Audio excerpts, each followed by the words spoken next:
Good day. So on behalf of my team, I will discussing our system, which is AlphaMed Home Service System. A modern solution designed to make healthcare more accessible, efficient, and personalized. In today's fast-paced world, getting quality medical care at home should be simple. That's why we developed an integrated web-based system that allows patients to book medical services at home. We included two main features here, the Get Started and the Sign Up. Get Started is for existing user to securely access their account, view bookings, monitor service, and manage their information. And in Sign Up, for a new user who want to register and access AlphaMed services, whether they are patients. And if we click the Get Started button, we are directing to login page, which is we input the username or email and the password, or we can continue with Facebook or continue with Google.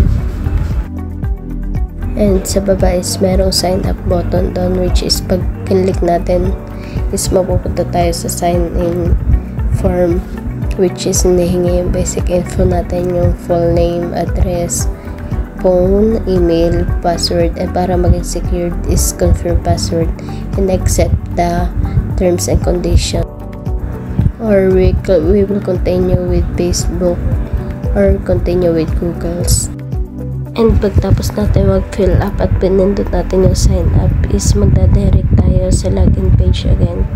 Dito ilalagay natin yung username or email and then yung password. Then pag pinindot natin yung login button is magdadirect tayo sa dashboard overview.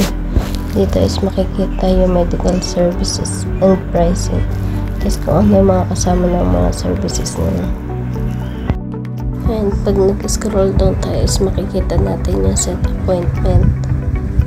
So pag pinindot natin yan is makikita yung book your medical appointment. Dito ilalagay natin yung mga basic info natin, which is full name, age, contact number, preferred time and date kung kailan mo gusto magpa-appointment, then yung description, then sa may baba, select services if gusto pa natin mag-add ng service. After mag-fill up ng form is merong cancel button and proceed to payment button, which is pag pinindot natin yung cancel is may pupunta sa dashboard, and pagka proceed to payment is mapupunta sa select payment method. If gusto natin ng cash on service, GCash, Paymaya, PayPal, and credit card.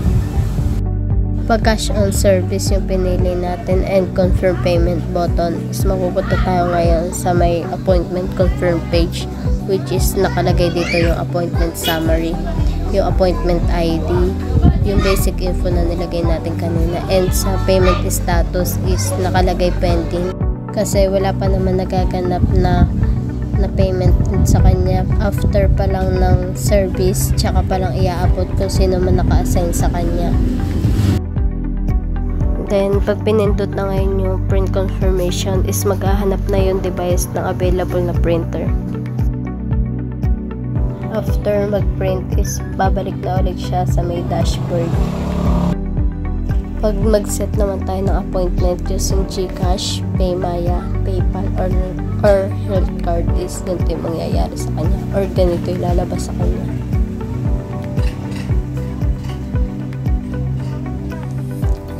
So makikita natin sa payment status it is paid na kasi may naganap ng transaction. Hindi pa lang po functional yung using GCash, Paymaya, PayPal, and health card kasi madami pa pong process na gagawin.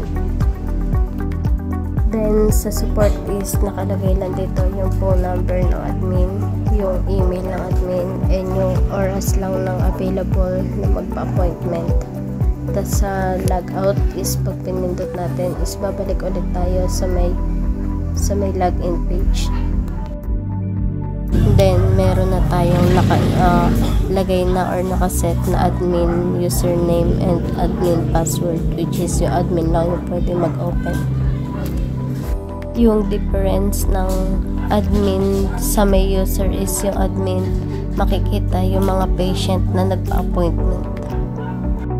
Then, dito sa may patients is makikita na natin yung appointment list, yung kung sino yung patient, ilang taon, tas kung kailan nagpa-appointment, kung anong services, tas yung status, tas yung total price. Then, meron dito search bar na nakikita natin. Dito may search natin yung name ng nagpa-appointment. Then, naka-according pala sa may appointment date and time yung pagkakasunod-sunod ng appointment.